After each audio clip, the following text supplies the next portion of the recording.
With science, philosophy, dungeon porn. Right, but what we'll be enjoying will be some of the works of Erica Wenzel.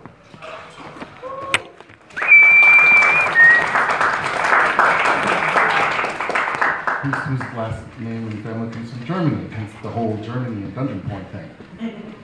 Dungeon porn.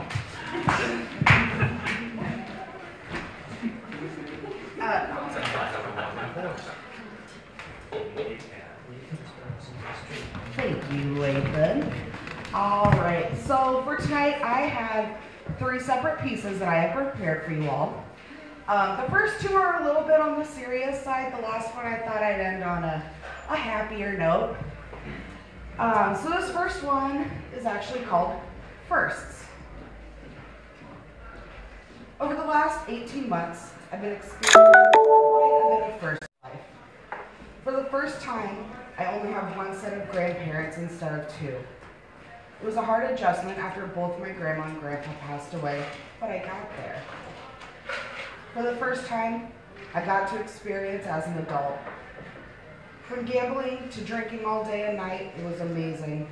While in Vegas, I went to my first magic show.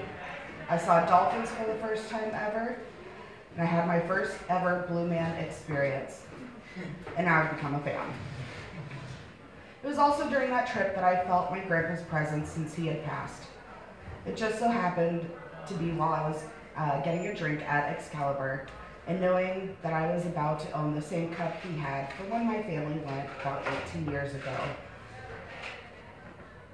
I'm sure there are many more that I'm currently forgetting, but most of all, for the first time, I stopped caring about you. I have stopped caring about what you think of me, your own feelings, and my feelings towards you. I view your behavior as attention-seeking and childish, but most of all, I view your behavior as ridiculous and cold-hearted. You have become selfish and someone I do not want to be around. Yes, we had our good times, but now it's my time. It's time I take charge of my life and stop worrying about yours. It's time I let go of your baggage so I can focus on mine. It's time for me to worry about myself. Most importantly, it's time for me to be me again. To live my life and not be run by yours. To enjoy my days. To not being interrupted. So enjoy this little fuck you as I go on and live my life.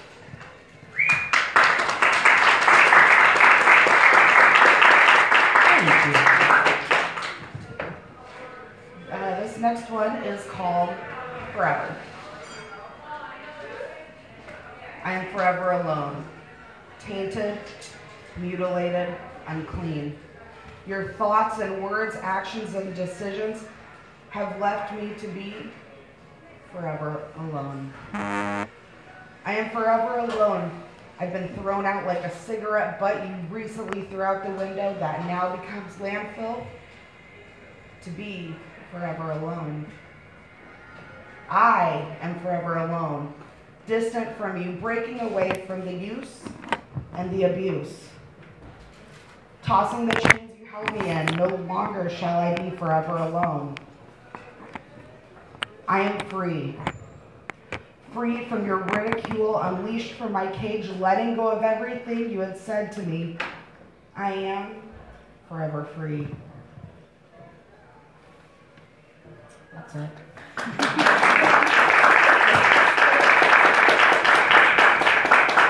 Okay. And my last one, like I said, is ending on a little bit of a cheery note, so I hope you guys get a little ha-ha from this.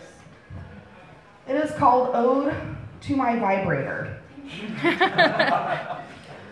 Oh, dearest vibrator, my battery-operated boyfriend, your presence brings me provocative thoughts. With your power and might, you have helped me get through the hard times. Literally. You were there for me when no man could be. From lonely nights at home to really bad sex, you knew how to cheer me up. From difficult exams that I had failed to random horny nights, Your motor made me purr. Your cute little bunny brought joy and fullness to fill a lost void. Your rotating beads and unrealistic size brought pure ecstasy to my soul. On those cold wintry nights when it's snowing and the wind is gusty, you bring me over the edge.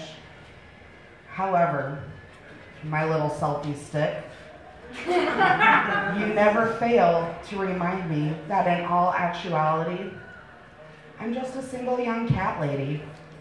All right, thanks guys.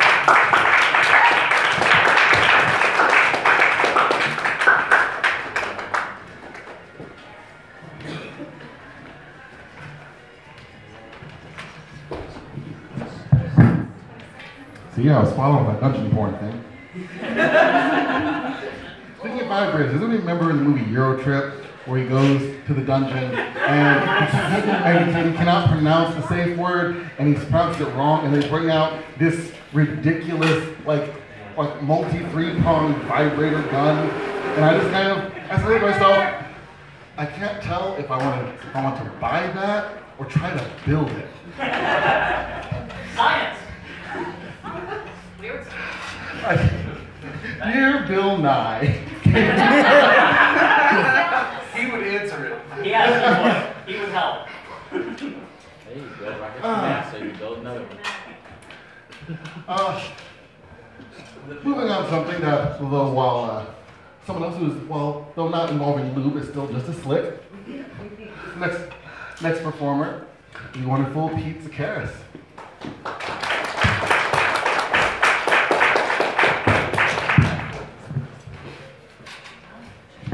There's been a slight change of plans for tonight.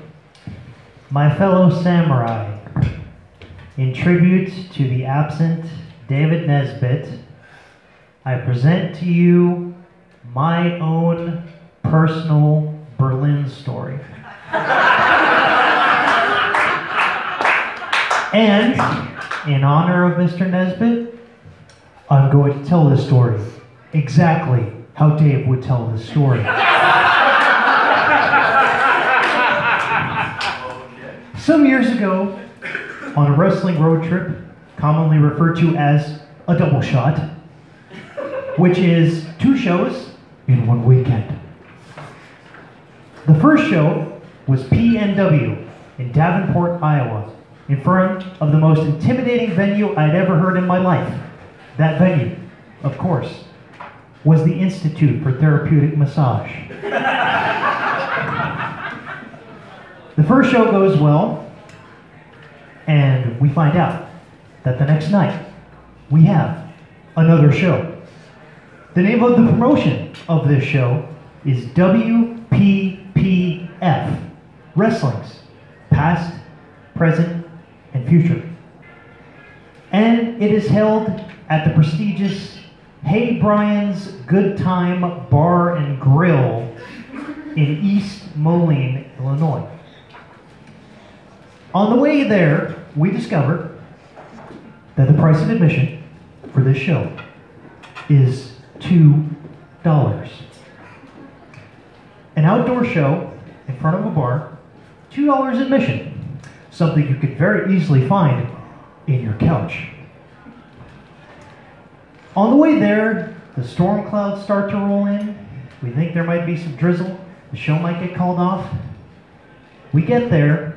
I walk into the bar, put on my referee gear, as I will be the zebra for that day's activities. And it begins to torrentially downpour. All of a sudden, the guy in the bar turns to me and goes, "How fast can you count?" Which I chuckle at. So, I walk out there to referee the match, and before me, I see no more and no less than 7 people on one side of the ring. So I walk up, I get in the ring, and all of a sudden, this rather portly fellow in the front row goes, and I quote, "What do you do for a day job?" And I said, "Excuse me?" He was like, "What do you do for a day job?" I'm like, "Oh, I work at a call center, but I just do this on the side." So that was a bit of awkwardness. But no sound system, no microphone, no ring bell, no ring announcer in a soggy ring after a torrential downpour. That was WPPF at Hey Brian's Good Time Bar and Grill. And the show quickly devolved from an actual wrestling show into a backyard wrestling extravaganza because by the end of it, people were elbow dropping their jackets. And the promoter's name, the name of the promoter of the show was Big Daddy Destruction. And in the final match, he ran over to like the little gazebo where everybody was because of the rain. And then he ran back like a little kid screaming, "Big Daddy says we can go 8 more minutes!" I judge by your reception that I'm probably going to have to work on this story a little bit. But so far it has been worth it. That was my own personal Berlin story told in the style of Mr. Dave Nipson.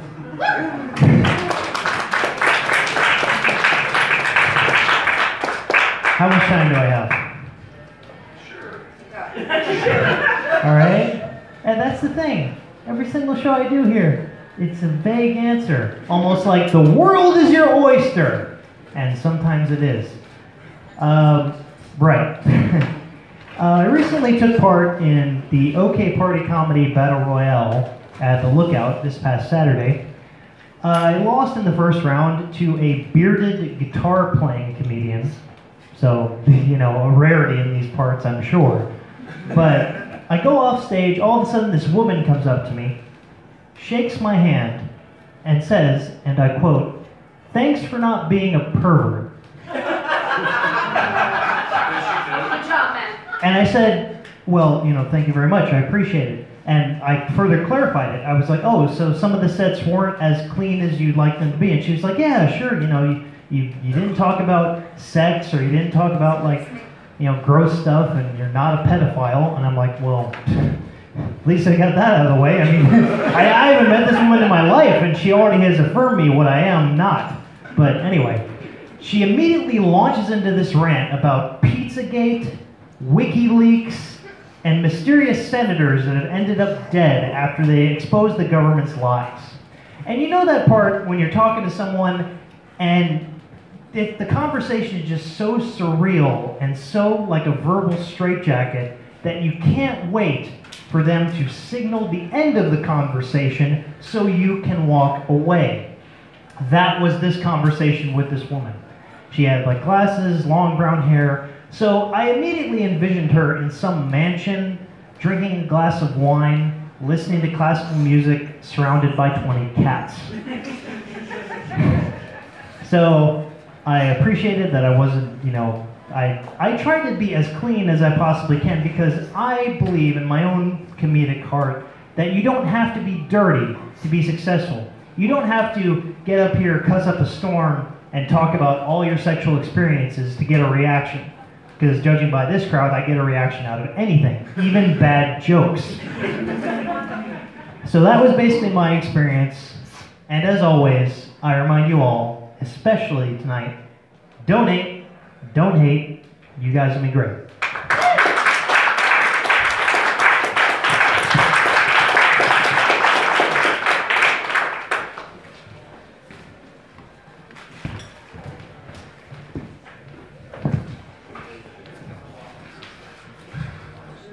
Well, fuck. So there's this really dirty sexual experience that I just had.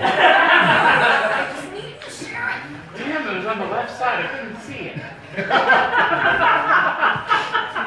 Thanks, Kurt. Kurt wins. Yeah, Kurt wins. Another round of applause for Mr. Pizza Karras.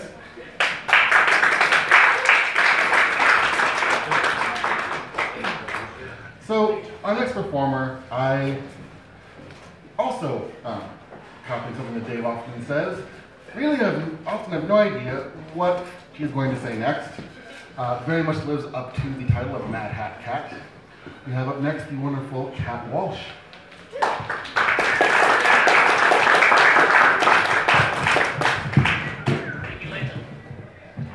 Every time.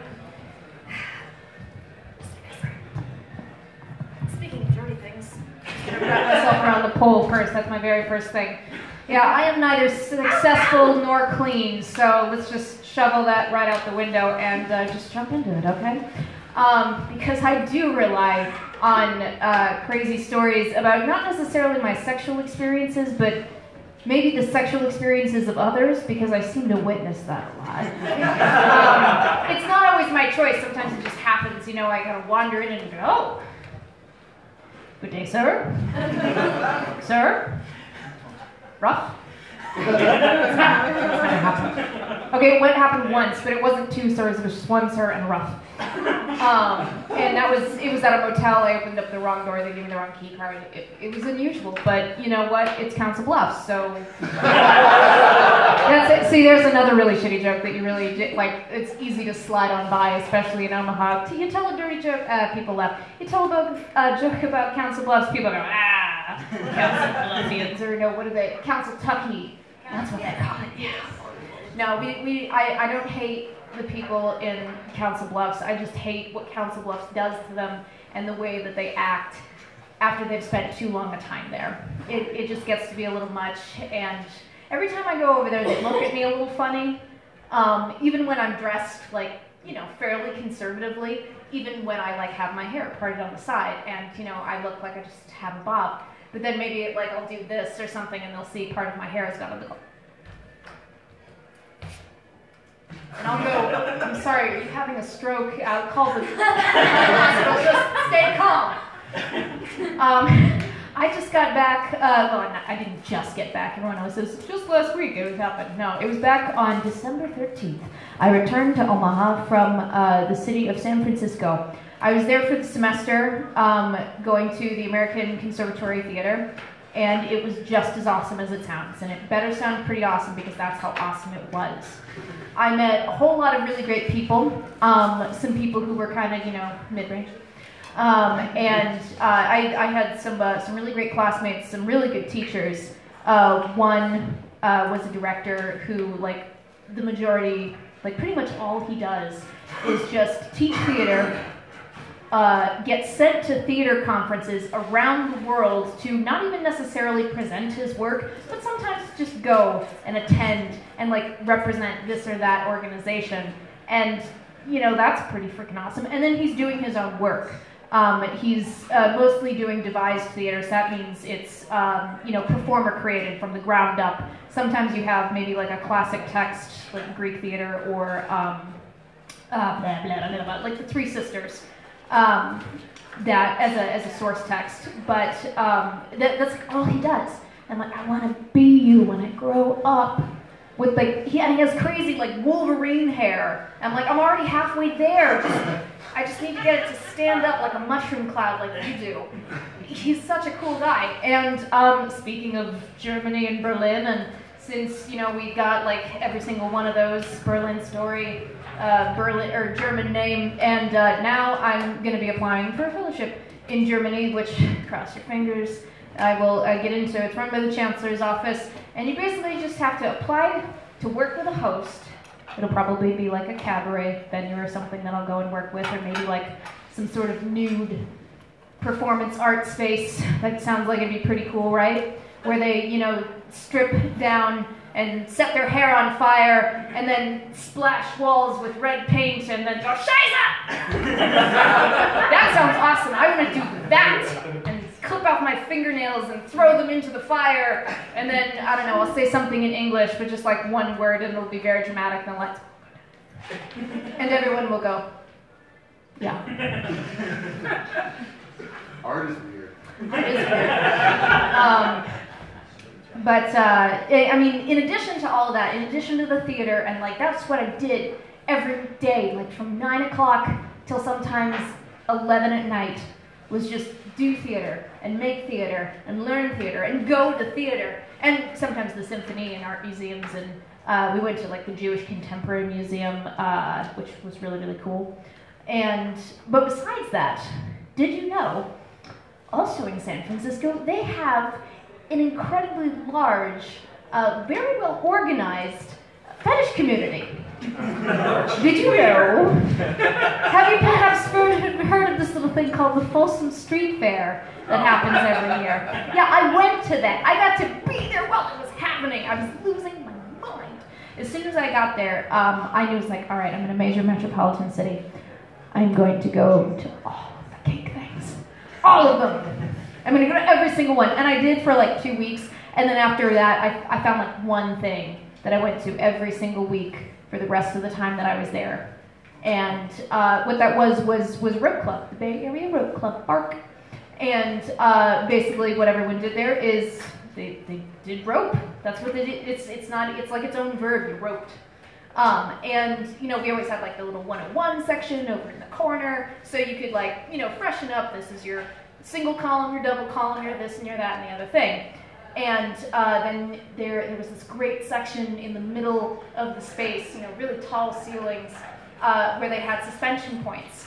And there were mats all over the floor so you didn't get your rope all cruddy and dirty. And there was, you know, parts over, spaces over here where, you know, you could maybe go if you were going to be a little bit loud. And, you know, you needed to keep that away so as not to disturb people.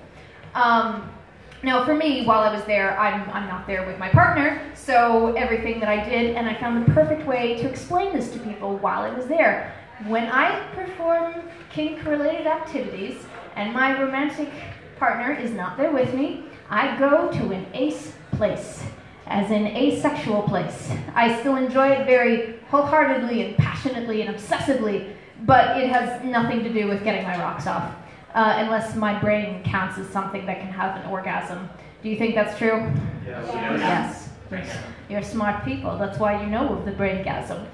And yeah, it was amazing. I learned all kinds of stuff. I started getting into self-suspension, which I'm hoping to do more of. Now here, supposedly, there is a new group about Omaha that has a space that's like semi-permanent.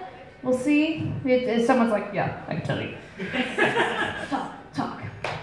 Because I don't know if I can like go another 10 years without doing rope. That would just be awful and terrible. What else was I going to talk about? Oh, yes.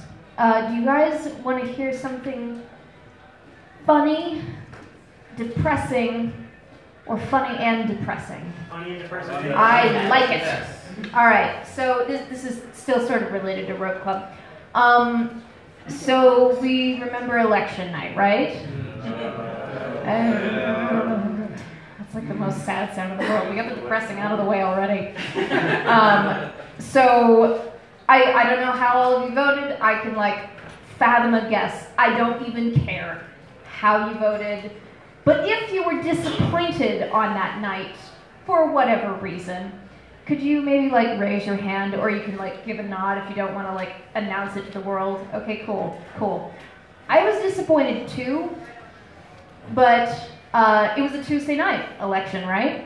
And Tuesday nights is BARC nights. So what was I doing? I was being hung in the air, upside down, and being, you know, switched around in different positions.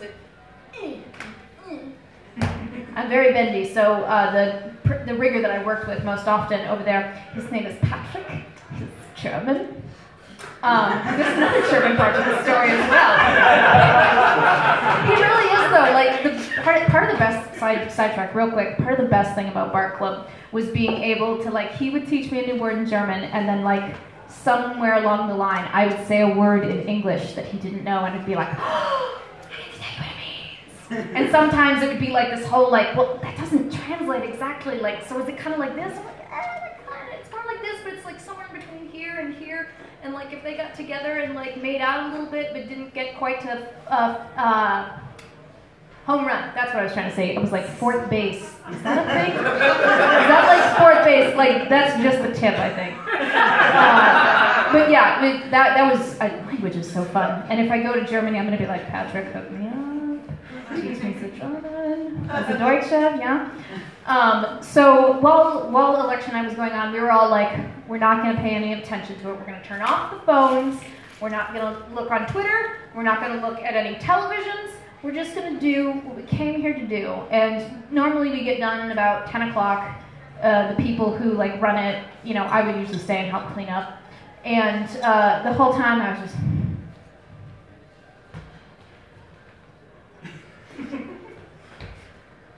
The whole time I was so blissed out. I had been mostly inverted for about 30 minutes, and I was just like, it was so great. And so by the time we wandered over into my stand-in pizza shop while I was in San Francisco, was called Extreme Pizza, and we would go there almost every night after work. And I would always get maybe like a tiny slice with lots of vegetables on it, and a Ace pineapple cider, because they had it on tap and it's delicious.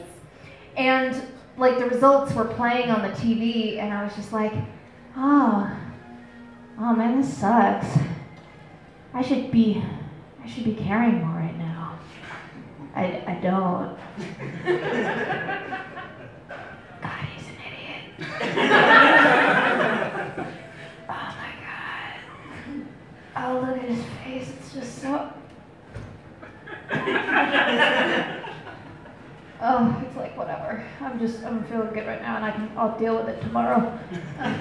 And so we all went upstairs to my friend's place. She's the one who runs the group, and you know, we broke out the booze, and I was still pretty like. But you know, and I have this great picture where I have like everybody around the table. And we've all got our drinks, and she's got her boobs on the table like. She's very well endowed in the breasticle area. And they're just sitting on the table, and I'm like, this is how you deal with election day sorrow. Saving the memories of my life. I'm gonna look back on that in 50 years and be like, those are some titties. What was going on that day? Oh right, our country went to hell. So like, it was just like this increasing downhill, like ever since then, and it is horrible. Every day you turn, I listen to NPR all the time. I do have other news sources, but NPR is like, I feel, along with the BBC, is like my most even keel one. There's not a whole lot of emotion that is going on with it, and that's what I want from my news. I don't want to hear people going, do you see this? Do you see what he just said? He said that the Russians had absolutely nothing to do with it, that's what the report concluded. It did not say anything of the kind. It said this, which is slightly different from what you said. You're a liar. I love Rachel Maddow, but that whole like clip where she was like, he's a liar and it's right here for all of us to see. I'm like, not really like a lie. You just don't like pay attention, really. I don't think. But like, whatever. Instead of maybe tweeting that, you know, Meryl Streep is the most overrated actress, and I did not make fun of that reporter. I just did this. Instead of doing that, maybe he should, you know, attend his security meetings and be paying attention. He should put down his phone and, you know, take some responsibility for the office that he's about to enter into. Is my rant. And so yeah, that was how I spent my time in San Francisco, and then I came back here, and it was 0 degrees. So glad to be back, guys. I missed you so much. I didn't miss the weather though. All right, I'm out. Lathan, come back up here.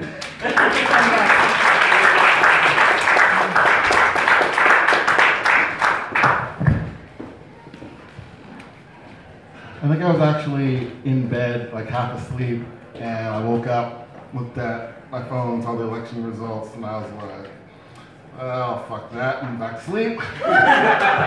Maybe if I'm lucky, it will be a dream when I wake up. It was not. But that's, Chanel got me a very lovely shirt earlier. It's Lex Luthor for president. And I just, it's like, I don't really care that he's probably not going to do a lot for the middle and poor class. I don't really care a lot that he's probably going to use tax money to build some kind of army of giant robots. I just simply care that he'll actually put some effort into women's health care and not murder people for their religion or race. Amen. Lex Luthor, because he's not a racist idiot. Like building big robots. True science, too. So pro-science. So, yes, Shit. yes, we're going to fund stem cell research. So we have heard some wonderful various tales and various aspects of exciting lives and adventures and lots of things involving Germany and porn. So I think right now is a good time to take a little short 10-15 minute break, and we will be back with some more exciting things, probably also from Germany.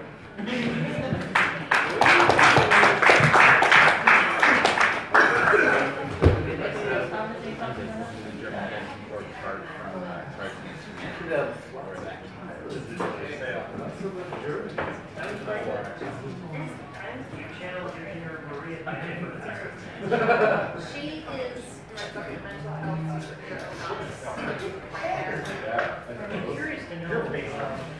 I don't have, I'm not diagnosed with bipolar. Depressive, so she's like everything she says. It's called consistency, Aaron. Everything you say is like, I'm sure it does. that's an interesting concept. Now, Clark, I know you're upset, but really, you're given a choice, Well, not necessarily. and I know this is hard to accept, but this is actually kind of And then he does the scream from Superman 1 and flies off into space. Backwards. You know what? I think That's a tough job. And it's absolute training. I know I feel that if Super gives a choice between the next future, I would choose the guy with multiple So doctorates. yeah, like doing. He builds giant robots. That is a good thing. Now, he might use them for bad things, but building giant robots is a good thing. we will not destroy the planet that he's trying to make money off of. Yes. The first time I like to refer to him as the Tangerine Knight.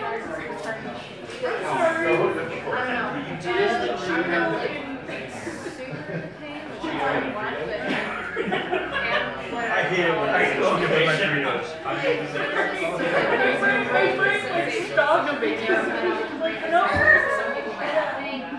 And so it all kind of it's just kind of like, I'm okay with Cheetos. there was another story that I was going to tell. The CNC. This is slightly different. Yeah, people want to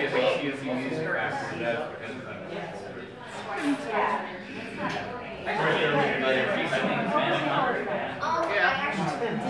man.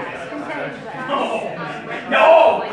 Not entering that into this conversation. Ever, Jason. Ever.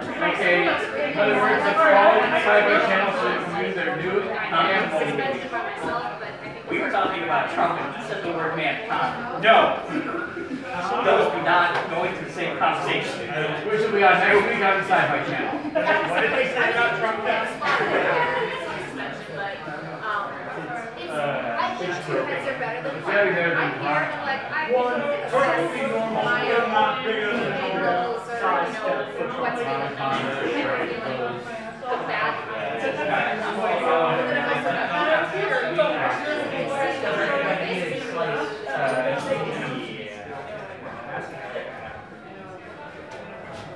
I've never actually passed out. I got pretty good at like sensing when it was becoming like when it was going to be too much. Like, all right, this is going to happen, or I can get down to so let's start taking down now. Because Whatever the agreement is, and sometimes I pass through the stage and go right to this other place. But sometimes people are going to go, except in a bad way. It's the bad. Which is nerve damage and passive. Because you are into that, it's better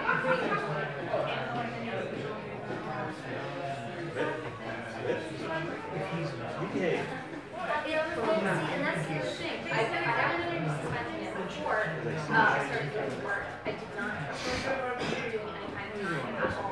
Like, first I was just like, it's too complicated, it's not going to look pretty, it's not going to hold or I'm gonna hurt someone, and I just pick one. Now I can't. And I feel comfortable. When you worded that, I mean, it sounds like I should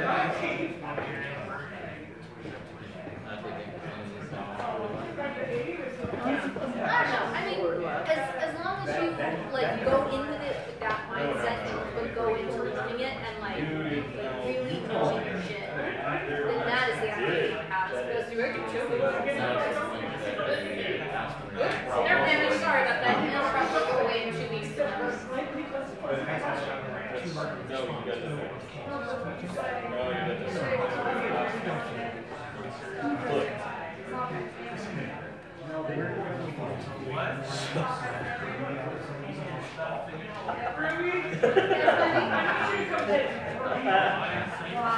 did you do? I'm awesome.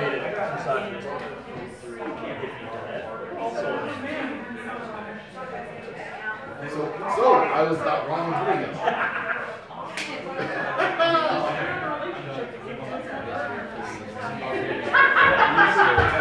Oh, it's just regular.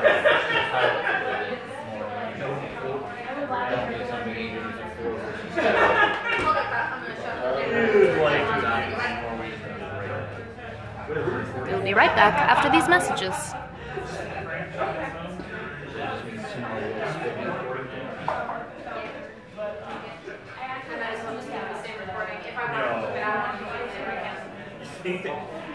I'm sorry.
Unless somebody moves it from that type to here, nobody's ever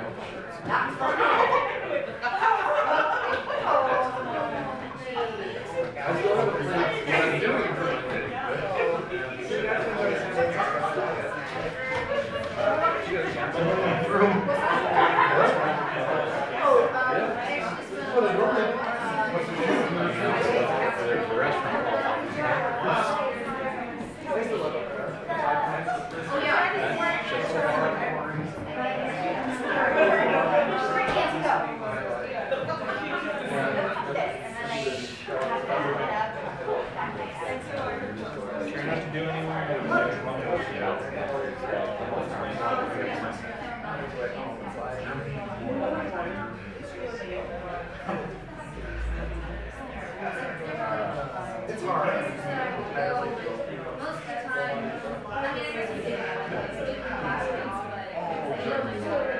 Oh, no, I can't.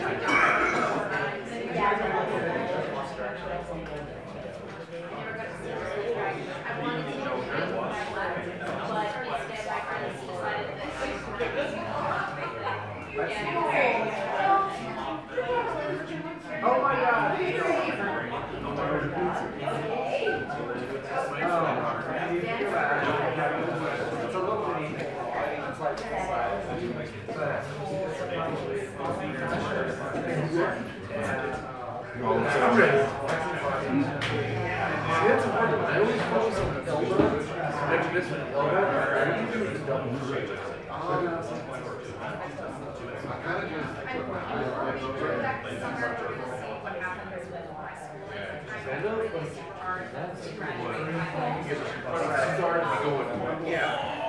I'm ready. Elbow right there.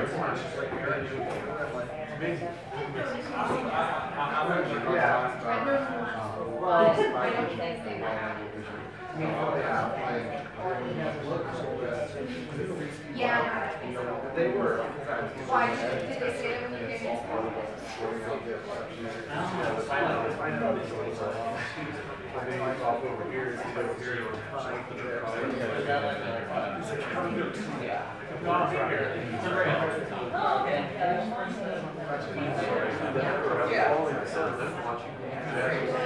That one's really crazy. Some sort of Are you going?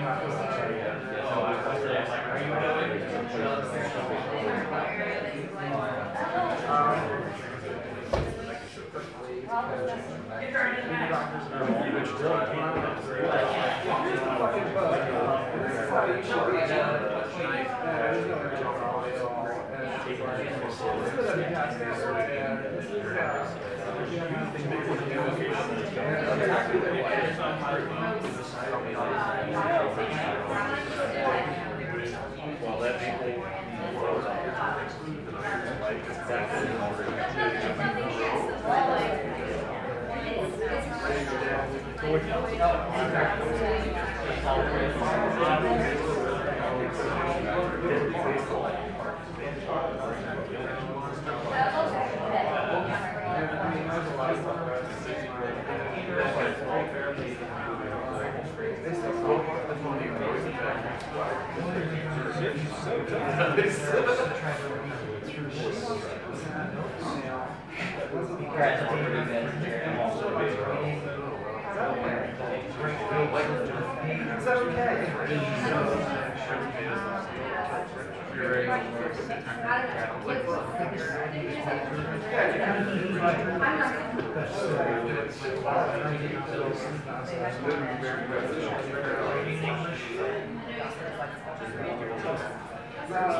we got a better deal at the end, ironically.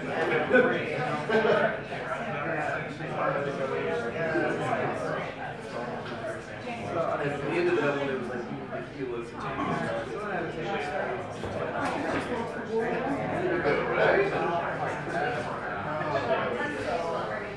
There's always the open invitation still.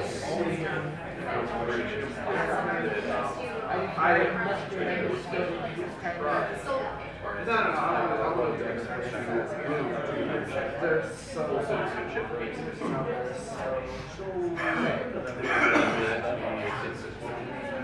It's risen so rare. Right after with Queen, right after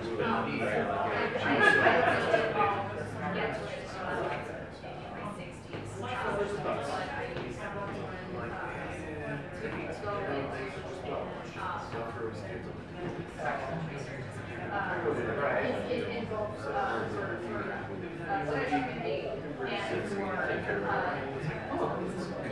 so there's actually more Cheyenne. that's and the people do say this is very strict inside this and We're in big old population of like they have a borough. Yes, everybody back.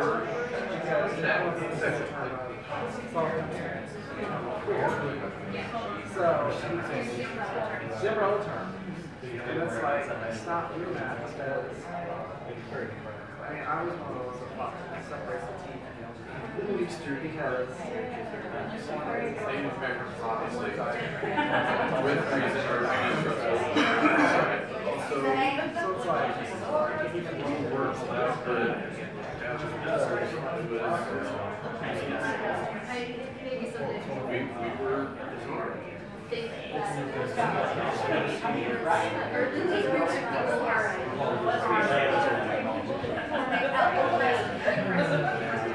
exactly. and then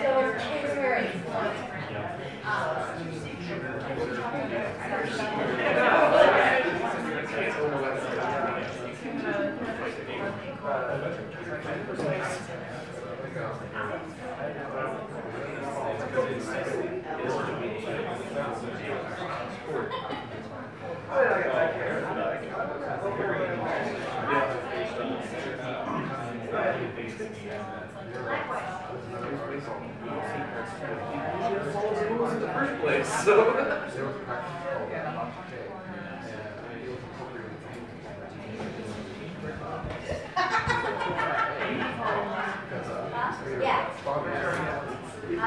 Gearing back up to get started again. Yeah, I wanted to start FetLife or something, but I'm a very solitary.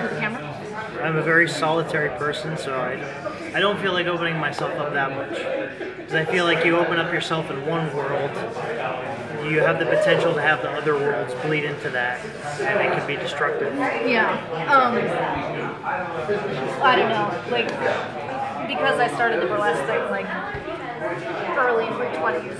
At that point, I was just like, if people are going to find out, they're going to find out. If it's possible that they will find out, they'll find out eventually. Yeah. I either going to care or not care. I'm going to choose not to care. Yeah, and it's a lot easier. Sometimes that's the best way. Except when it's not. Like whenever my mom texts me messages and said, I understand everybody on stage, or if you want to take pictures or whatever, do you have to be naked? Right. Do you have to? Like, no, not always. Sometimes. If it serves the piece, then yes. Yeah. Or if it's, for pics and shit. Still, it's like we're stupid. That part.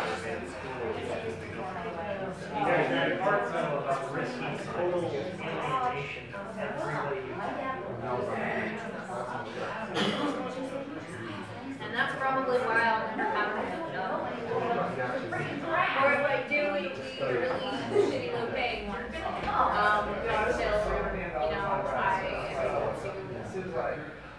I go and do like Mark Jackson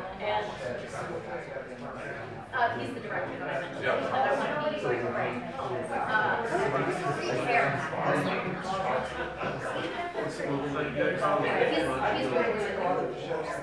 so completely amazing. Everything that comes out of that.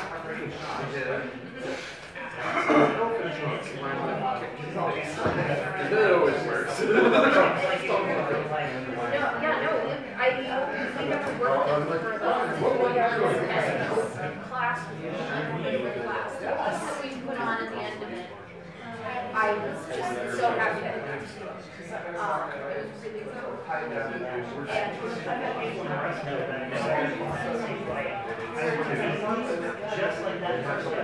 Just like yeah, yes. Oh my god, yes. Just the person get cool enough so that you think I'm cool. Or even worthy of going and then walking down going back to the city. When someone walks up to me and asks, what can you do? What's your experience? I can say, so-and-so, they've been here, and here, and you've seen them here, and here.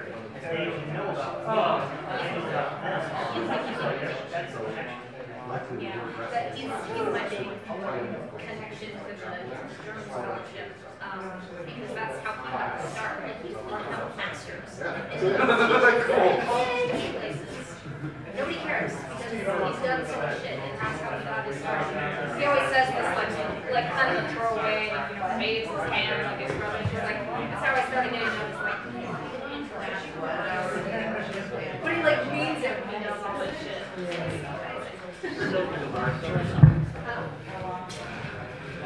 Good evening, everyone. Welcome back.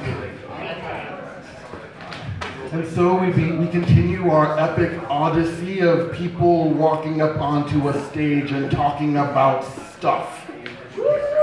Yes. There may be explosions. One of the things I really do love is having someone who I can sit comfortably talking, drinking some coffee, and discuss all the different ways that a human being can destroy another human being's body with their bare hands. Connor Klein is one of those people that I enjoy having conversations with. I'm not even talking about breaking people's faces with our bare hands, or our shark hands, or whatever, or crocodile hands, whatever hands you might have on hand at the moment. But we'll see what he's going to say, and I'm excited to hear it. Connor, come on up.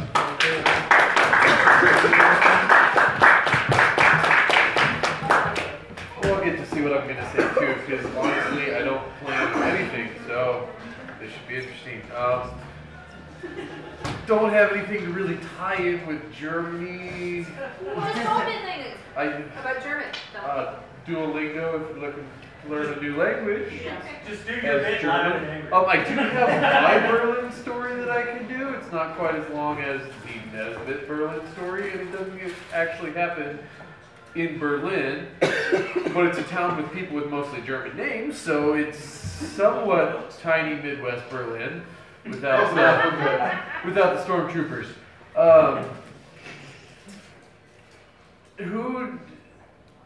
Does anybody remember their high school graduation parties and what terrible ideas came from high school graduation in general that actually let us loose on the streets? In small towns, especially if you belong in a small town, drinking is discouraged among minors, but it's not really an offense that they're going to hunt you down for like they do in the suburbs, because they got better things to deal with, like cattle escaping from fences and cattle escaping from fences. I had a 1994 Camaro my senior year of high school, which again, probably not the best idea to even let me have this car. After graduation, I'm heading to the graduation party. I want to get there on time, I want to get a beer, I want to get laid. You know, it's high school. That's what you do in a small town, because nothing else to do. So I'm speeding along the highway, and I suddenly hear, okay, I'm flat tire, that sucks. I pull over to the side of the road, me being the adventurous young man that I am. Okay, let's try to change this on the gravel road. Should be fun. And as the car is sinking into the wet gravel, you're trying to change it as fast as you can without overextending the jack and just rolling the whole car into the ditch. There's an art form to that. As I'm putting the new tire on, hand threading the lug nuts, a truck comes rumbling past me, and I know this guy. He's probably the meanest son of a bitch in Lewisburg. Okay, whatever. You know, I know that truck. It's a piece of crap. Fuck him. And I feel wham on the back of my leg. What the fuck? I just got hit by a rock or something. And my back's wet. My pants are wet. And that's brown. It has little flakes of leaves in it. That piece of shit just threw his spit cup at me. And so at 18, you're filled with wonderful ideas like, you know, throw a rock at the truck, he's way out of distance anyway, and the windows are already broken out, so it wouldn't do any good. Well, let's finish changing the tires. So I tighten the lug nuts, and this Camaro is new. I've had it for 3 months. I'm not gonna sit in the seats with tobacco all over the back of my pants, so my intelligence doesn't say, let's put the floor mat on the seat. It's, well, I'll just take my pants off and go really fast to get home so I can get some new pants before this party starts. On my way, you know, it's starting to get dark. I've got a headlight out, whatever. And I'm going 20 over, and I start seeing the red and blues coming up behind me. Oh. Well, fuck. Shift into neutral, cruise over to the side of the road. Officer, you know, kind of takes his time, sits in the car for about 10 minutes, making sure I'm not going to run. He walks up. Son, do you know why?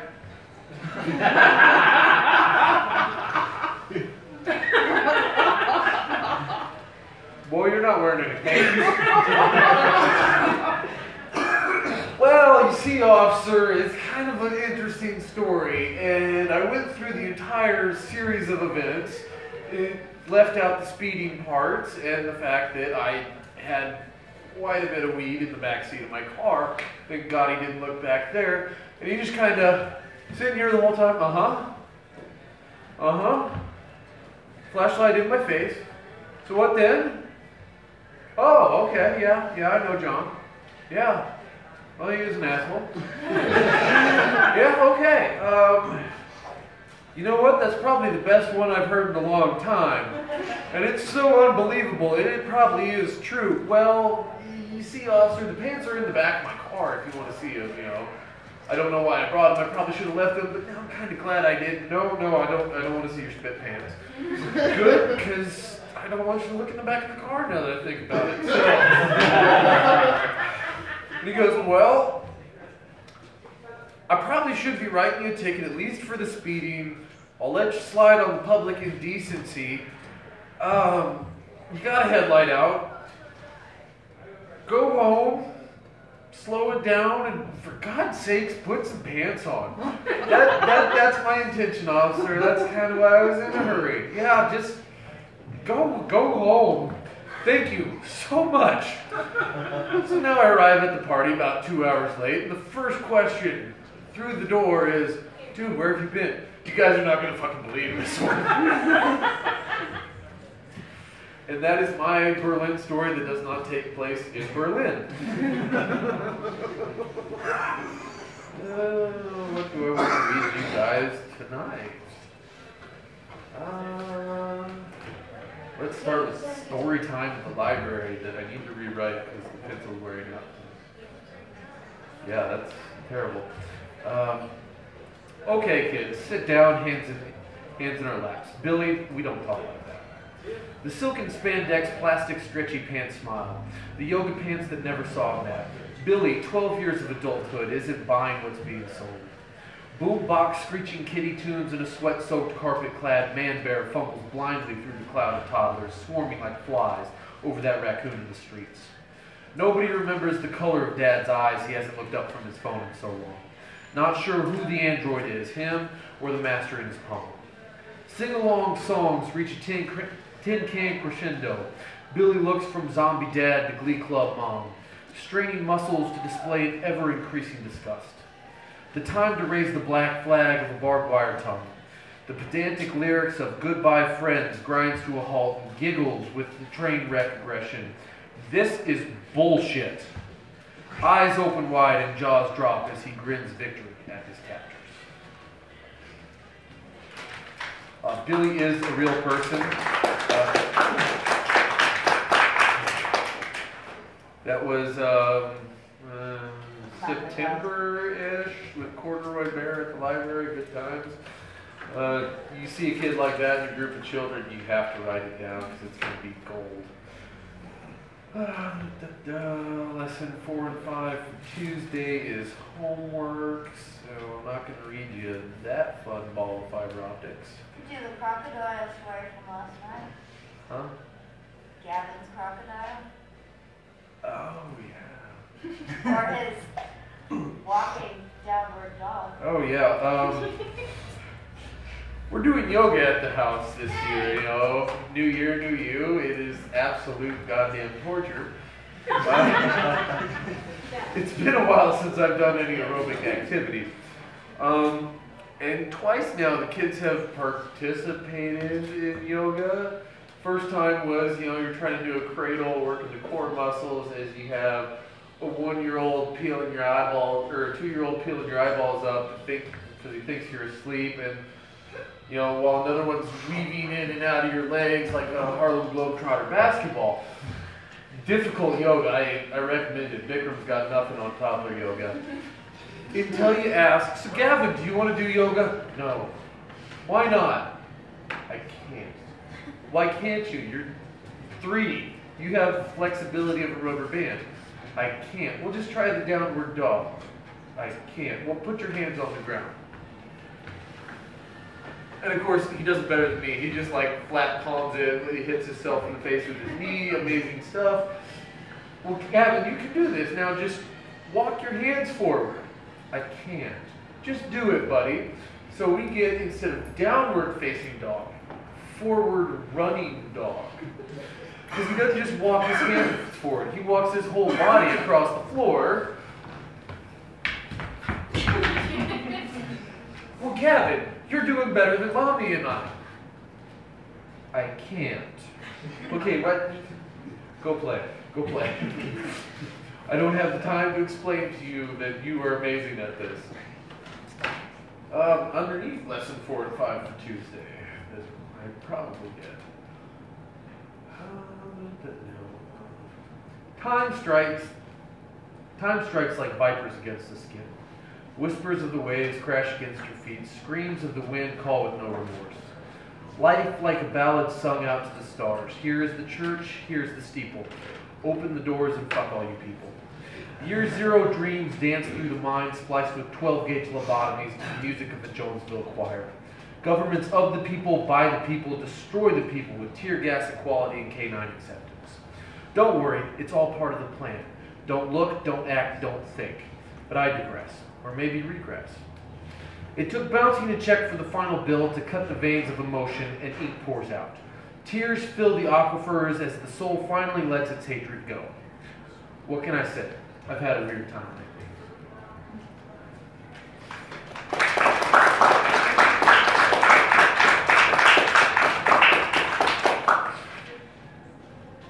I don't even remember writing that one, so we're not going to do that. Lesson 11, electrical industry terms. I'll spare you that one too. You guys want to hear a paragraph that is unfinished? I don't know. It started at least. Yeah. Black dogs running in the streets. Sodium-marked shadows sliding down the asphalt rivers. Refuse to blow in drifts like snow. Canine cruisers, wolf brothers, blood runners. Evolution calls in every cell. Thirst for the hunt for blood. Man's best friend, but not. Unfriend, abandoned, liberated. I don't remember where I was going with that. I need to pick up on that one. I like that. Dogs are awesome. Lawrence. Ah, here it is. This one's actually done by my father. He stole my notebook. No, Half of them are I mine. reclaimed my notebook. Oh! No, they're That was mine. originally your notebook. Some of you may know my dad is a writer, currently in between publishers. They told him, "Oh, you're too good for us to publish," and everyone has said, "Well, you're not good enough for us to publish, but we need 3 manuscripts for a novel." So that's something I'm glad I don't have to deal with. And this one is Conversations with a Bird. As I sat in the park, solitary, eating my lunch, a bird joined me, perched expertly on an unused grill not 15 feet away. Her head twisting back and forth, studying me first with one eye, then the other. Interested only in me. What must she be thinking as our eyes met? I marveled at her brown and gray speckled coat, made for losing itself in nature. The white striped cleric's collar banding her neck, those long spindly legs that miraculously held her weight. A night black eye fixed to mine. Did she ponder my blue denim and beige knit? My tree-stumped legs? I wanted to approach her, to talk, to communicate. But her rules called for discourse at a distance only, through eye contact and body language. Turning on the bench, my movements spooked her. Wings fluttered, momentarily prepared for flight, then settled. I noticed her white breast blazed with a jagged brown stripe, amateurishly painted by nature. My momentary companion was noble killdeer, a brave bird that nests in gravel and grass, the clever bird that lures predators away from her young with vaudevillian acts of broken-winged heroics, who disdains bird-like hopping for cartoon roadrunner blurry-legged streak. Killdeer with your frantic metabolism and runaway locomotive heartbeat, your wind sprint of a lifespan so much shorter than my marathon one. Why waste your precious time with me? Do you have advice of how short our time is, how we should best use it? She offered no words of answer, yet her gaze, rapidly darting left to right, pierced me, advising, "Answer's inside you. Look within." Something to ponder, my killdeer friend. As thanks for her avian wisdom, I offered a small sandwich crust, tossed at her feet. Startled, she took flight, rapidly pumping brown mottled wings.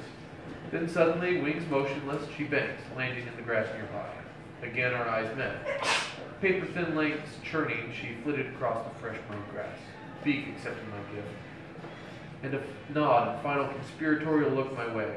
She flew across the pond and into the trees.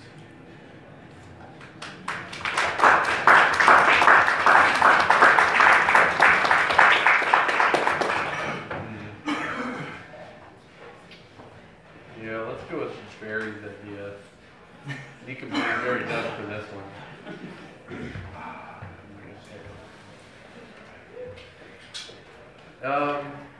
those who weren't here, very done during my second audition, said I could insult the audience and you guys would lap it up like good little sheeple. And I tested it out and you lapped it up like good little sheeple. So I think we're due for round 2. You were undereducated. You have poor hygiene. You look ridiculous. You are not funny. You have no friends. You're not well liked. You're an easy mark. You would die in the wild. You are unathletic. You are a failure. You should have been swallowed. Now, because nobody likes to end a set on something like that, because you guys would never allow me back here, I decided, well, let's take this one step further and let's do some compliments. Let's, get the mood up. You're gracious. You're pleasant. You have nice hair. You are lauded. You are mighty. You are patient. You are glorious. You look nice. You are talented. You are great at what you do. You're conscious. You are wise. You do good things. You're happy. You bring joy to others. And with that, I hope you all have a good night.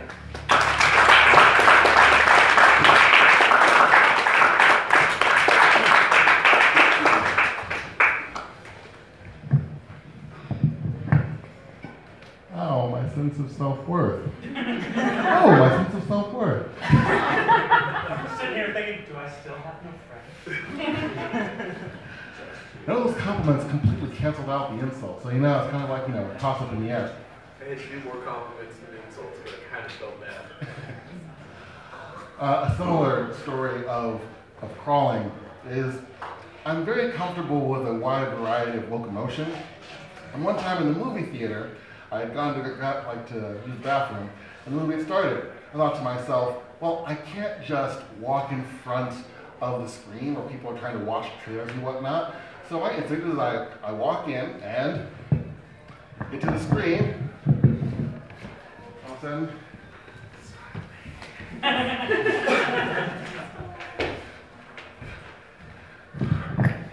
it's like right in front of all of my friends. Like I have a row of people who I'm seeing this movie with, and it's like, what's going? What? Made sense. You can do it. Some of them can't. But anyway. Polite. You did the right thing. Exactly. They didn't just go, oh yeah, that's sanitary. And it was authentic, so you probably walked away with sticky fingers. That's why I have gloves for it. And I've had sticky fingers from worse things. Moving on. Now, our next performer, I would like to make fun of his last name, except that my family in Denver all has the same last name, so it would be kind of like shooting myself in the foot, and I need my foot to crawl on all fours in the movie theater. So, well, let's welcome up next, Mr. Aaron Cox.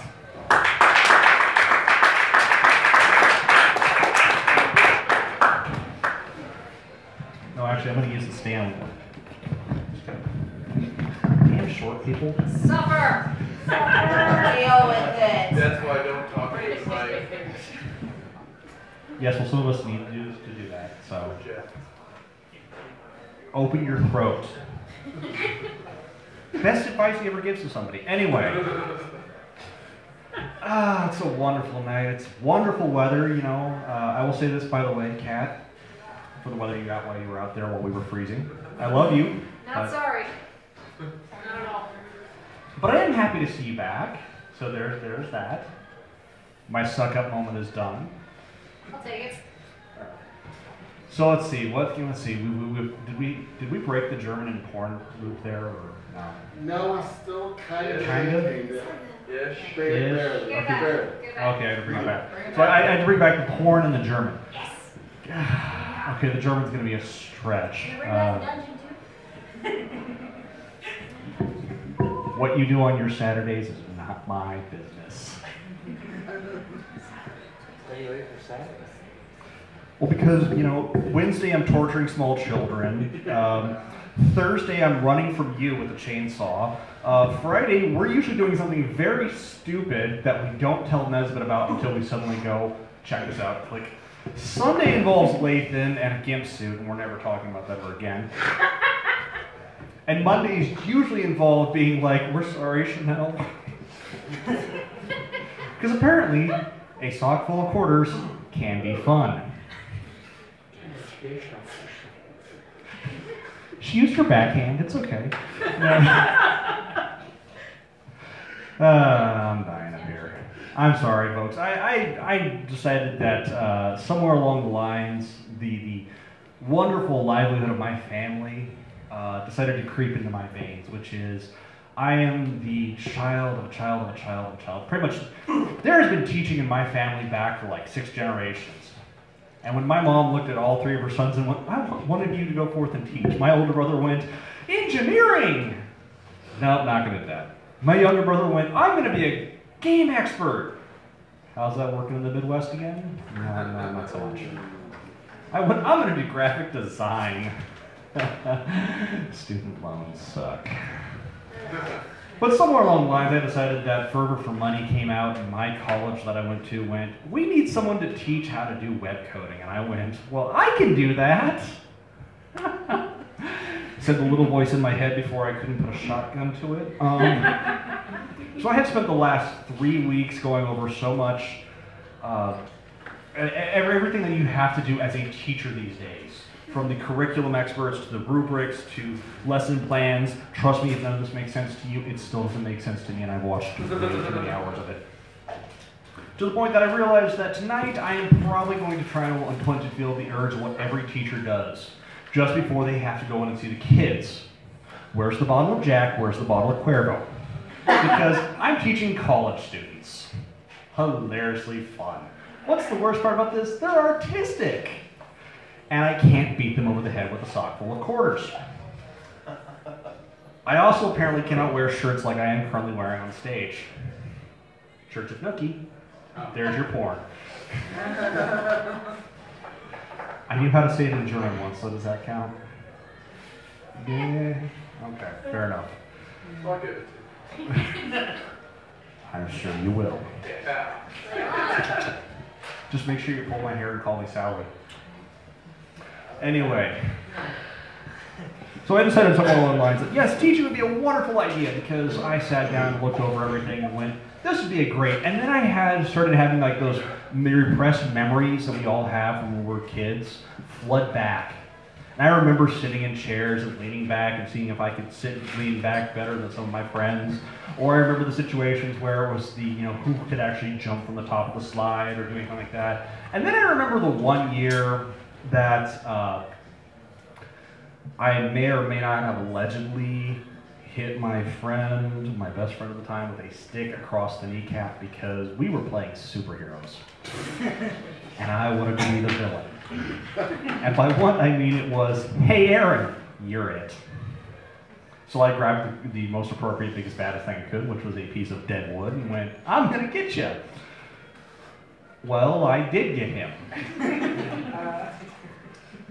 To which we promptly sat there and went, are your knees supposed to be bleeding? Oh, that's bad. Aaron, what are you doing with that stick? Nothing. Number 1, get rid of the weapon. There's no weapon, there's no crime. 8 years old, now I'm already figuring that out. Foul. What was that? Foul. Yeah, she fell, yes.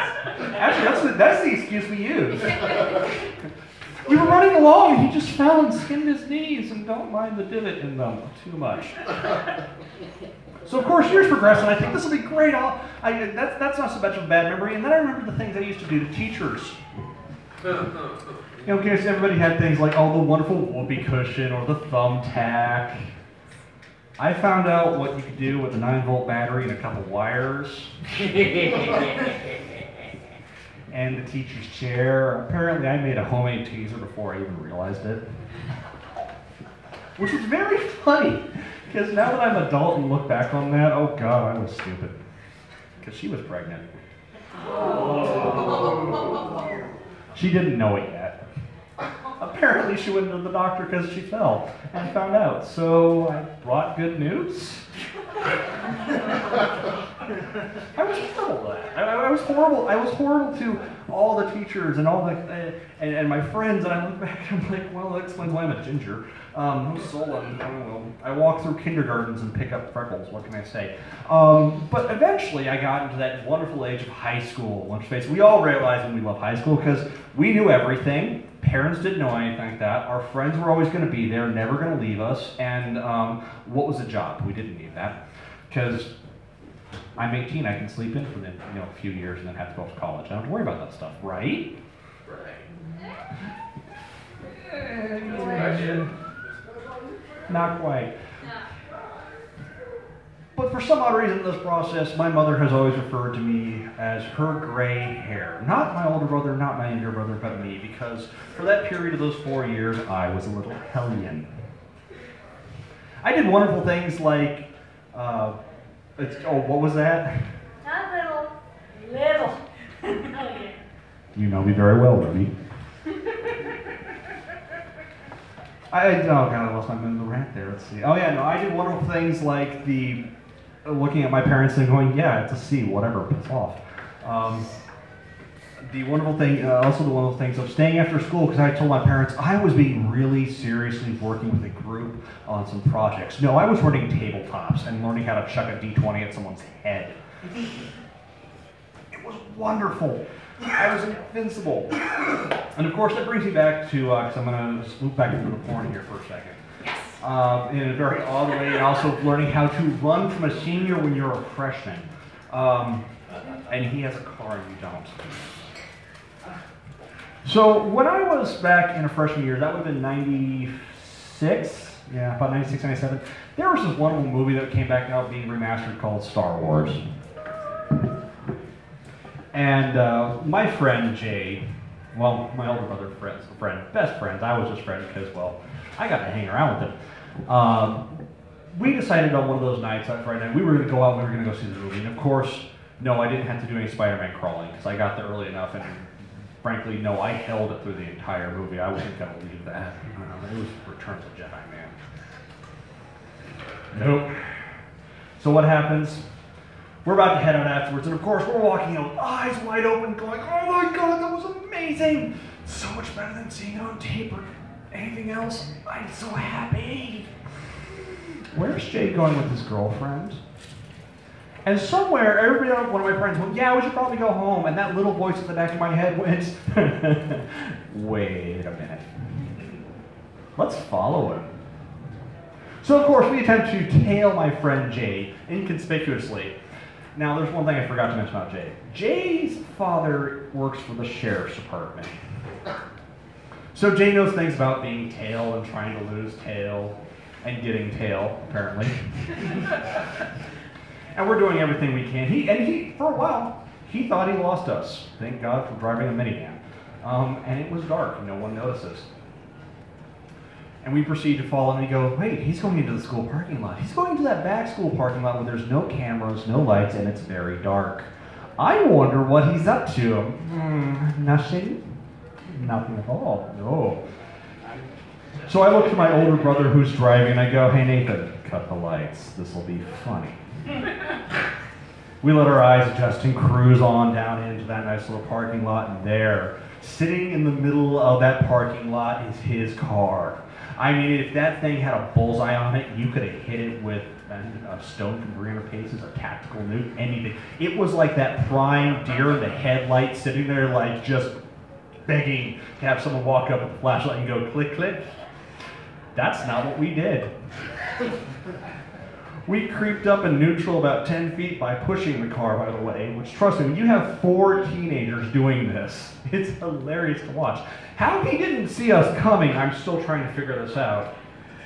Busy. She was busy. He was distracted. He should have been, it's called spatial awareness. Know where your enemy's at. We proceed to get in the car. We wait for those few minutes, and all of a sudden we see a little shadow of a head come back up like this. Like it's out of some 80s hair commercial, the hair flowing in the wind thing. Like, and I go, hit it! And my older brother didn't exactly do the smart thing. I figured he was going to turn on the regular beams. No, he turns on the high beams, so suddenly it's like, whoosh.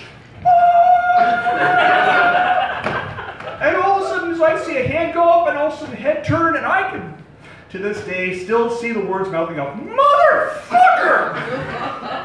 To which point, if you've never seen a miniman peel out, pull a wheelie, and jump a curve, you have yet to live.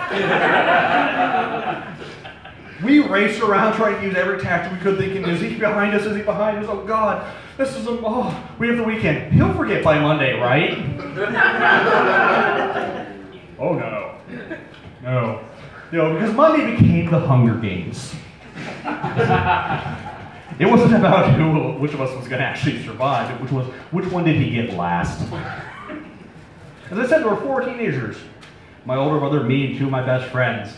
Well, he got my 2 best friends right off the bat as they came walking into school because his dad was with him. And it's very intimidating when you have a sheriff sitting there going, "Can I talk with you 2 kids, please?" Makes you wonder a little bit. He got my older brother first period, and well, because they shared the same class and they had fun. And he was like, "Yeah," but you should have seen the look on your face. To which Jay went, "All right, where's the last one? Where's Aaron?" And apparently one of my friends had tipped me off, so I decided I was going to be that lone gazelle. I was going to make it out of there. I made it to the end of the day.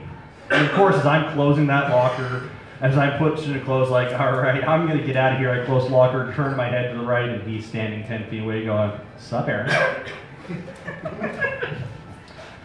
And at that moment, man has, that wonderful fight or flight response, and all I could think in the back of my head was, meep. The backpack was left there, the coat was going another way.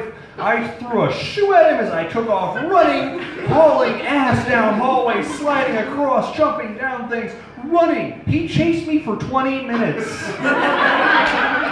For 20 minutes I tore through a school, eventually losing both shoes, both socks, my shirt, and my belt.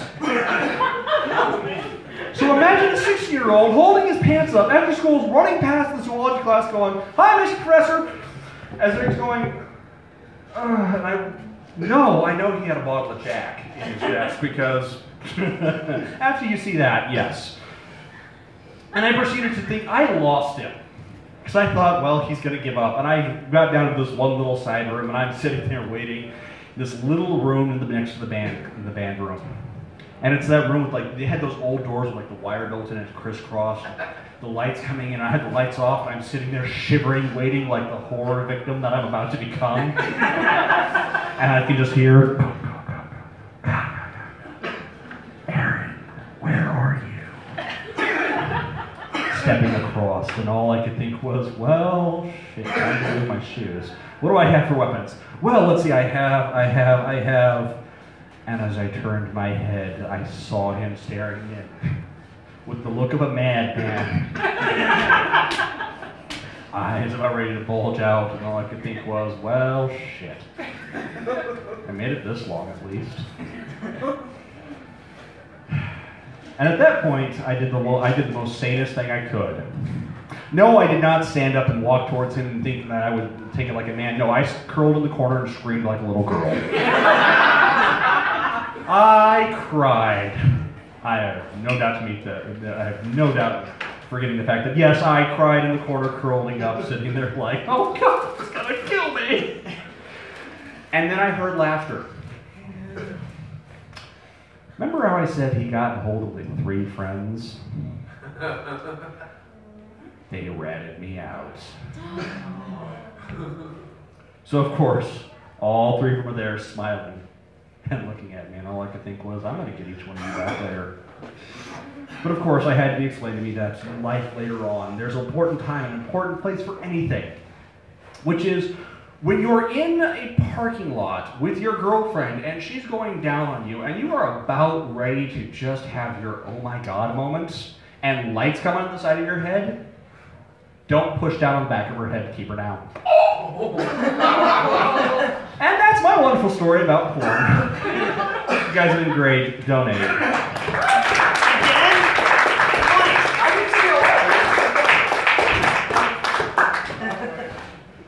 Good master is flawless. Thank you. I just had this wonderful image of like the lone Breakfast Club skidding down the hall, and it's like running and all that, and when this weird montage music happening, there's a scene with running through all the different doors like Scooby-Doo, and like you go through one, come out another one, like Batman goes in one and then comes out. It's like wonderful image in my head, all in that. My mind is an interesting place. Moving on. So, all right, next performer. Just give me a look. I don't even know what this look is for. I'm terrified. I don't know what to do. Strong line. I get that look all the time. Just roll with it. Come on. Oh God. Ah!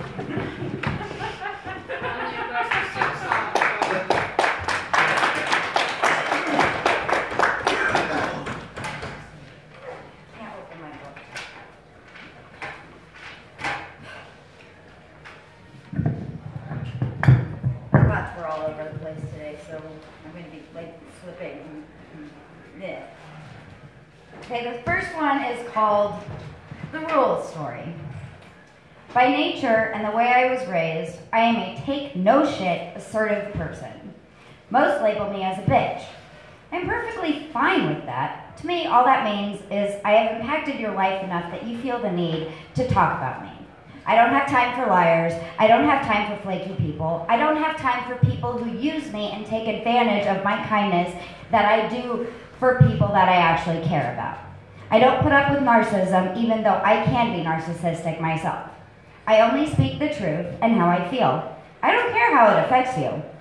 Those of you who know me know this about me.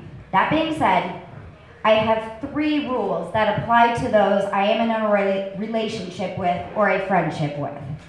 They are very simple rules. 1, don't lie to me. 2, don't cheat on me. And 3, the most important one of all, do not, under any circumstances, fuck with my family or my friends. I don't give second chances, even to those who are related to me. Recently, a situation has arose that has made me follow through with my rules.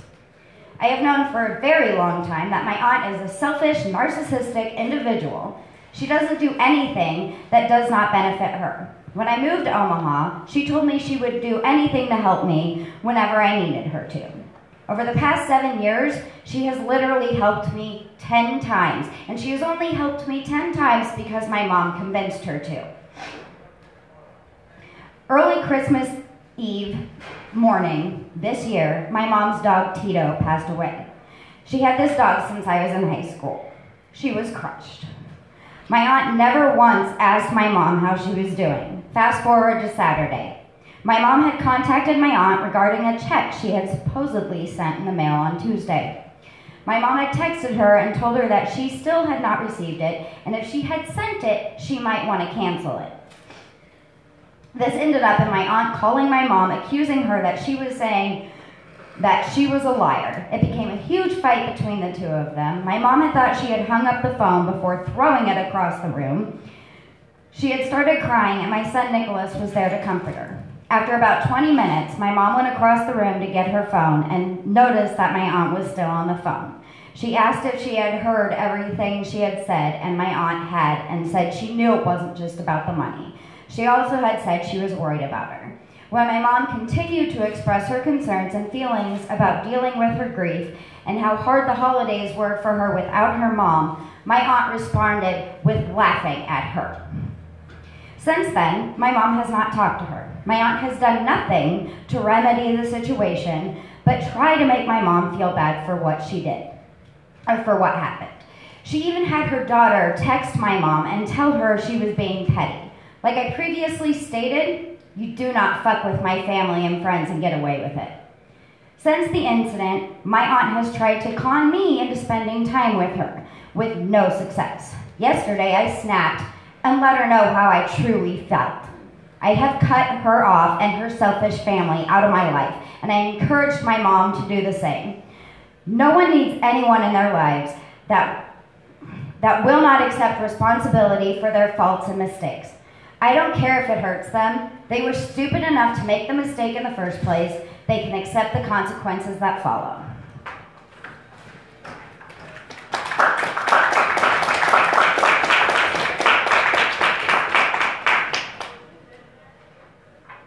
I've read this one before. I call it the Zookeeper poem.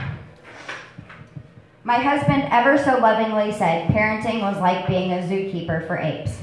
In some ways, this is true. When they are young, they don't know their own strength, and even at 20 pounds and 2 feet tall, they can still hurt you, which is now not true. He's 45 pounds and almost 3 feet tall, but anyway, not the point. They fight each other to see who will win and come out on top, just like apes do to show their dominance. Before they become toddlers, they crawl around on all fours, or like my son Gavin did, walk on his back feet and his hands like a monkey or gorilla walks. Their curiosity is relentless. They will check anything and everything out that you will let them. They will climb on countertops and tables. They will beg for food even when they are full from whoever will give it to them, and when they are done, they will toss the plate away.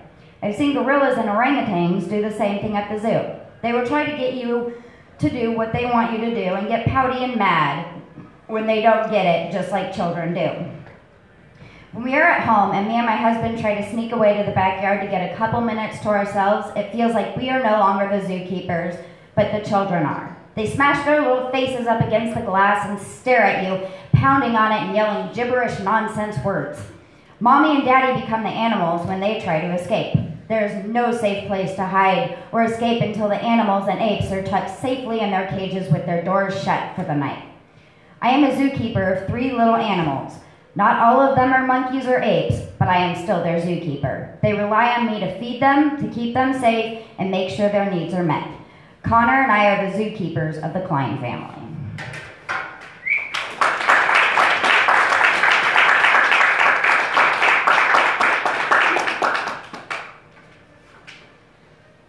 And on that note, Sunday morning, my son's got one of those huge ass basketball goals that you get from that you see at the arcades that has like the 2 hoops on it. You know what I'm talking about? Top Shot. Yeah, they got one of those for Christmas from my dad because he thought it would be a brilliant idea, and it almost touches the ceiling in our basement. Anyway, Connor is down in the basement setting it together, and Gavin is sitting on my lap. And he turns around and looks at me and goes, "Mom?" And I went, "What?" And he goes, "Do you have a strong pee-pee?" And I went, "No."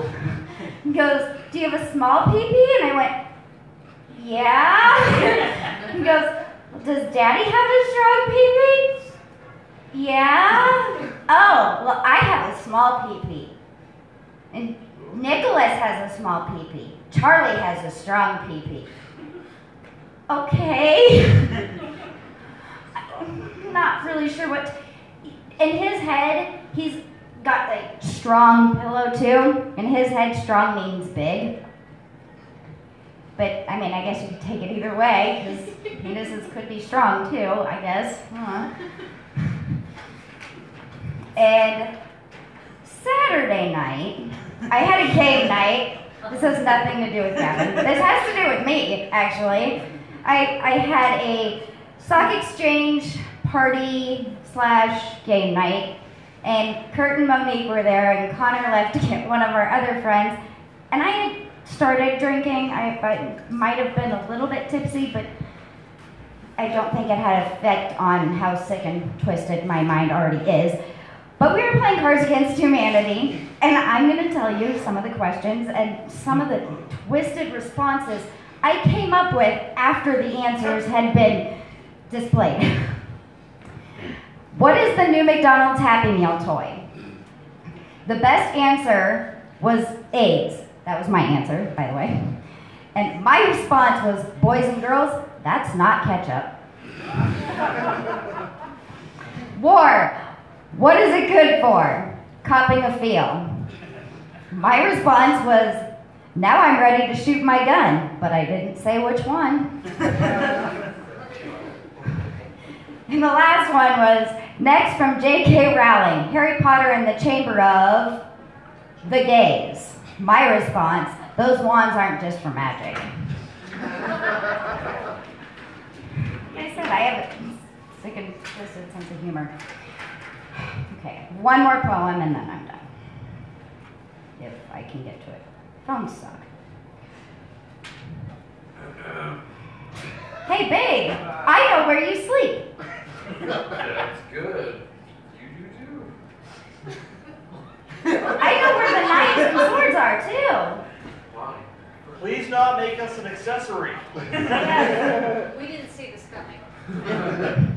When SVU comes to me tomorrow, I'm not telling them a damn thing. I've seen this coming for years. He's made peace with his dad. I mean, he's been with me for 7 years. He better have. Okay. As baseball season winds down, I look back on the days that have passed us by. 8. No, 7. It'll be 8 this year. You met me when Nicholas was 1. He is now 8 years old. That means 7. It is not June yet, so it's not 8. Ta-da! No math. Go on now. As baseball season winds down, I look back on the days that have passed us by, the games that we have won and the games that we have lost. It has become a realization that baseball is a lot like life. I sit in the stands watching my son hit and catch the ball and laughing with his friends, just enjoying the time he has. When we are little, we don't worry about the big responsibilities we have when we grow up. When we are young, our biggest fear is the dark, or that we won't be able to play our video game. As they say in the movie A League of Their Own, there is no crying in baseball. We are told from when we are little to get up and brush it off. We are told that it didn't hurt that bad, or don't think about it, you will be okay. Today it seems to be somewhat of a sign of weakness to show any emotion, especially tears and sadness. Men and even boys are expected to show strength, while women can come across as being more emotional than men. When it comes to making mistakes, some of them have what I like to refer to as a 3-strike policy. Yes, you will still get a ticket for a DUI, but it takes 3 times in most states to lose your license instead of just having to be on probation. The more speeding tickets you get, the higher the fine tends to become, and the points accumulate, making you lose your license. This can also be applied to children. You have to teach them right from wrong at a very early age. The parents set up a reward and consequence system for their child. For us, they get 3 warnings before their consequence, which is why it's just like baseball, and the 3 strikes you're out, which is not the case anymore either. Now it's 1 strike and your ass goes to timeout because I'm tired of the hitting and fighting and screaming and yelling and, Mom, he hit me again. Don't have children. They're horrible little pests. No, I love them. The picture of your life changes from day to day, week to week, and month to month. He, she, or them throws curveballs, pop flies, grounders, and fastballs. We have to figure out how to hit them and run forward or get struck out and knocked down. Life is a daily baseball game full of obstacles and teams that we have to fight and score every day. What sport can you compare to your life?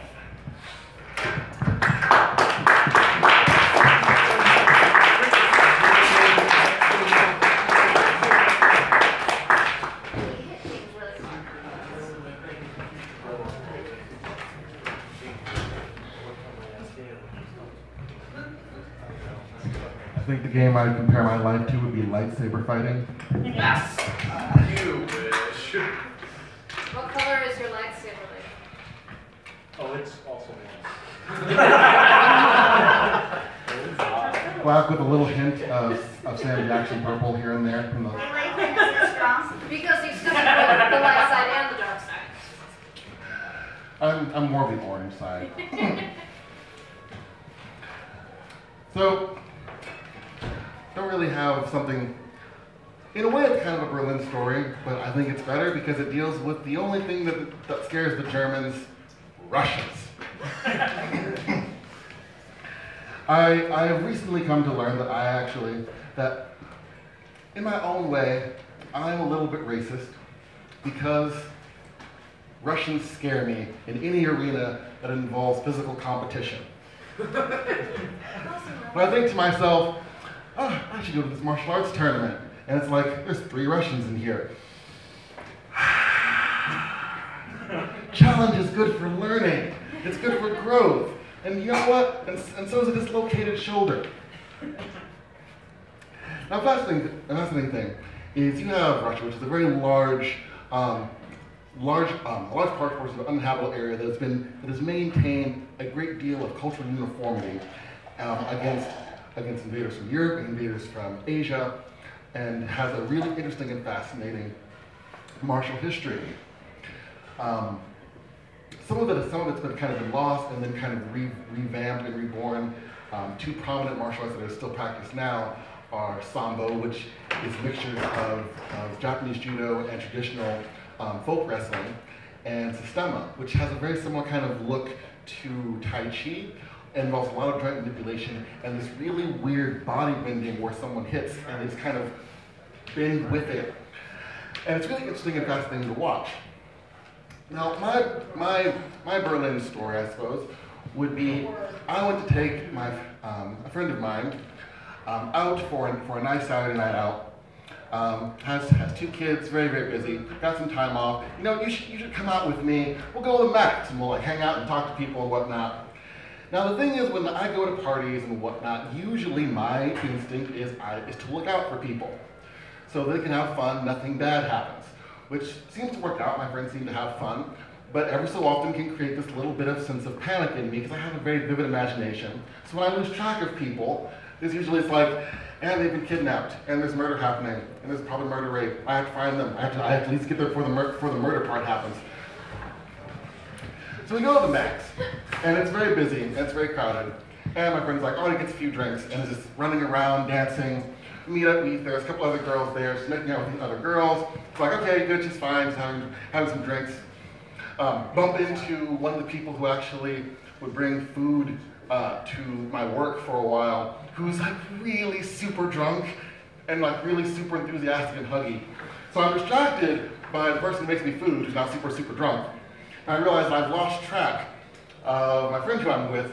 So I'm going out with her and I go up and I go towards the entrance and she's talking to this guy in this kind of like a blue jacket and kind of a suit with a Russian accent.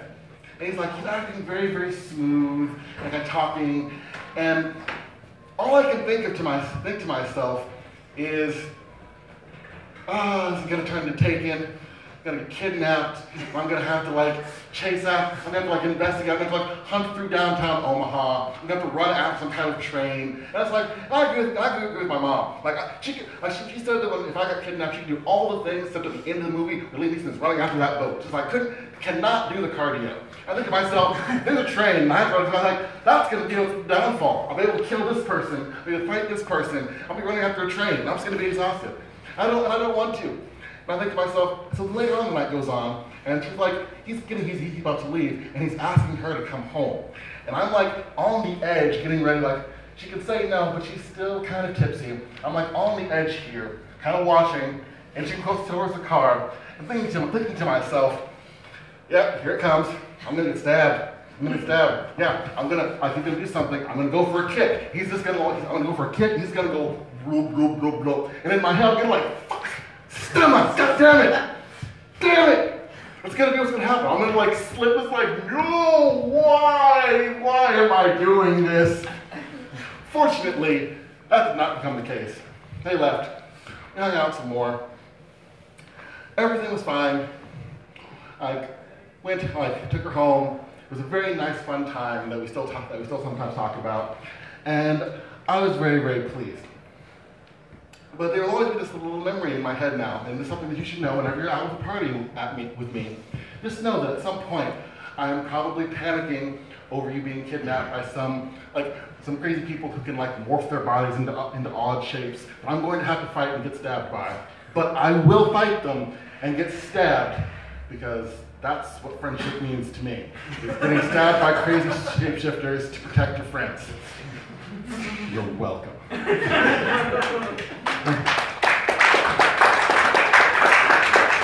on that note, that is all we have this evening. I hope you've had fun. Remember to donate to tip well to our wonderful server who's provided us with drinks and food, and have a wonderful and safe evening, everyone. Good night. Two Beer King!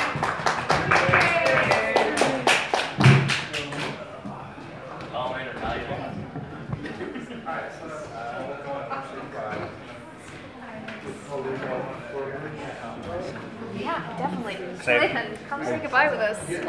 Oh, wait. Just to the left, everybody get in there and like someone block that light with their face. Thank you for teaching me Yes, the true tallness, meaning of very friendship. good. All right, everybody, Getting thanks that. for tuning in. Everybody who stuck around and came in and out of the show, you'll be able to see it later on the YouTubes. From the Samurai of the Spoken Word, we all say thank you. Thanks for tuning in, and we'll see you next time. Bye.